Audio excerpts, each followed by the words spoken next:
Yotox anti-moustique mooy aar mag ak ndaw ci bépp matu yoo am na booy piis ci rido yére ak moustiquaire ak booy diw ci yaram. Val d'Afrique moo leen di may seen journal de la santé.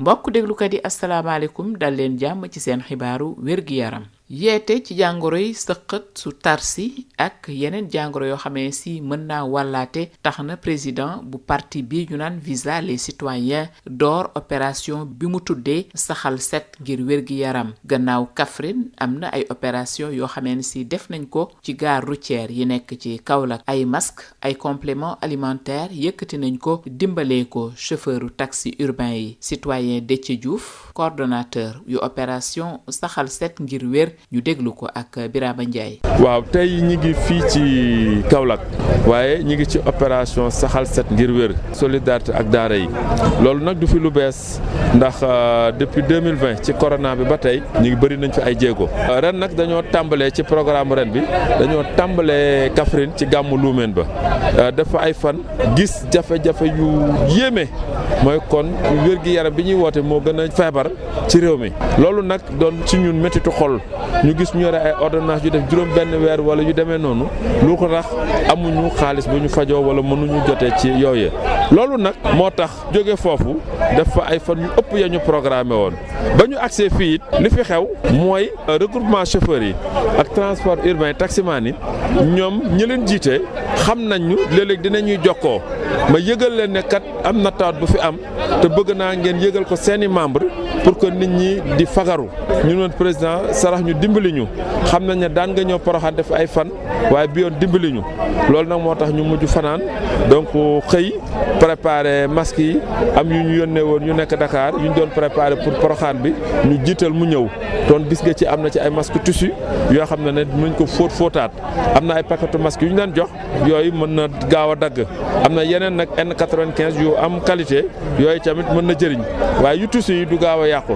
te comme ñoom seen i rëcc-rëcc demee noo xam ne mën na loolu moo tax ñu jox leen ci gis ngeen jox nañ ci ñi fi teew ñëpp donc tamit xamal leen ne saxal set du sol tey simi suba ndax feebar bi nga xam nañ ne mi ngi Touba feebar bii di tuberculose bi mi ngi Touba te loolu bu lawee musiba naaru laay la ndax nit ñi bu ñu yëg dara rek dem hôpital dañuy toog ba feebar bi mën leen ba boobaa bakkan yi daanu mën naa bëre kon nag loolu la ñuy fekk loolu nag mooy li président de la République Bassirou Diomaye Diakhar Faye woote bu ñu boddi nañ def inclusion waaye président ñu lay xamal ne bu fi fukki nit feebaree juróom-ñett yëpp fajuwuñu loolu moom mooy li gën a am ci askan wi. mbokk yi fii la ñu yem ak yéen ci seen xibaaru wér-gi-yaram jaageen jëf ci déglu bi ñu jox leen dig daje ba beneen. Yotox anti-moustique mooy aar mag ak ndaw ci bépp matu yoo am na booy piis ci rido yére ak moustiquaire ak booy diw ci yaram. Val d'Afrique moo leen doon may seen journal de la santé. Yotox anti-moustique pour le corps, les vêtements, les rideaux et draps vous protège contre les moustiques chez l'adulte et l'enfant. Val d'Afrique vous offre votre journal de la santé. Bonjour et bienvenue dans Info Santé. Sensibilisation sur la tuberculose et les maladies transmissibles, le président du parti Visa les citoyens lance l'opération Saxal Set ngir wér après Kaffrine. Des opérations ont été menées au niveau des gares routières de Kaolack. Des masques et des compléments alimentaires ont été remis aux chauffeurs de taxi urbains. Citoyen Déthié Diouf, coordonnateur des opérations Saxal Set ngir wér que nous écoutons au micro de Birama Ndiaye. Nous avons entamé l'opération Saxal Set. Chaque année depuis 2020, on est dans la zone depuis le coronavirus. La première activité de cette année consistait à aller à Kaffrine parce qu'on n'a jamais été là-bas de manière effective. On était au Gamou de Luumeen et on a déroulé l'opération. Donc après les villages, on s'est rendu compte que sur 10 personnes au Sénégal qui sont malades, les 8 n'ont pas accès à la santé. Ce qui est dramatique et les gens n'ont pas les moyens. On en a vu là-bas et ailleurs des gens qui ont des ordonnances qui datent de 6 mois ou plus parce qu'ils n'ont pas le minimum pour accéder à la structure hospitalière ou pour pouvoir payer les charges imposées. Alors donc de là-bas aussi, on a été informé parce qu'avant ici on était à Khelkom, on était à Touba, on était à Mbacké et il y a des événements religieux importants qui se profilent à l'horizon. Le Kashu Rajab, le Magal de Porokhane et tout ça.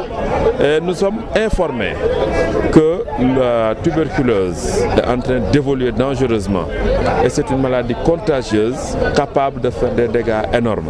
Et le transport étant le secteur le plus sensible par lequel tout pourrait passer, se propager comme une grande vitesse, nous avons fait escale. La première cible devait être les Dara, mais on est là avec le transport urbain, avec les taxis.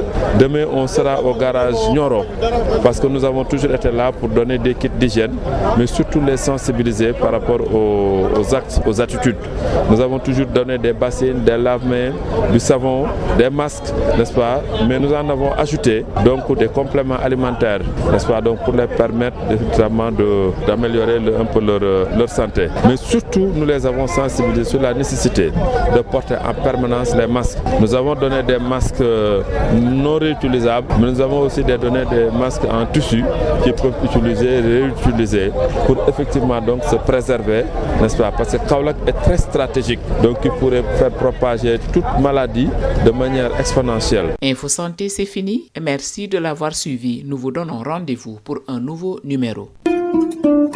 Yotox anti-moustique pour le corps, les vêtements, les rideaux et draps vous protège contre les moustiques chez l'adulte et l'enfant. Val d'Afrique vous a offert votre journal de la santé.